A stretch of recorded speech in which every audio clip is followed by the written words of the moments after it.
What is multimedia? Multimedia is a form of communication that combines different content forms, such as text, audio, image, animation, or video, into a single interactive presentation. What are the benefits of multimedia in 21st century? One of the reasons why multimedia is a necessary tool in learning 21st centuries is the flexibility in using various media to learn. Multimedia give both teachers and students comprehensive access to educational resources that may help in understanding in 21st century pieces. It sparks creativity in both educators and learners. It makes learning extend beyond the walls of a classroom. Through multimedia, students can learn more about the world without having to travel so far. It engages the students in becoming more participative in class.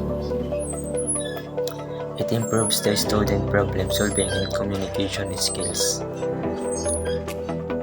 Multimedia content helps to vary and enhance the learning process and leads to better knowledge. Multimedia can serve to shape the social context in which literary works can. What is ICT? Information and Communication Technologies is a broader term for information technology, which refers to all communication technologies, including the internet, wireless network, cell phones, computers, software, middleware, video conferencing, social networking, and other media application and services. What are the benefits of ICT in 21st century?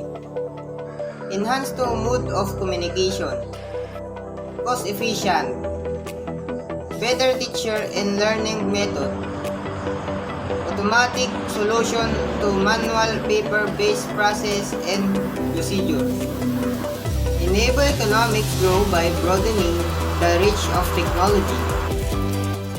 Knowing the importance of multimedia and ICT in 21st century, it can help us to improve your online content to be more creative and useful audience.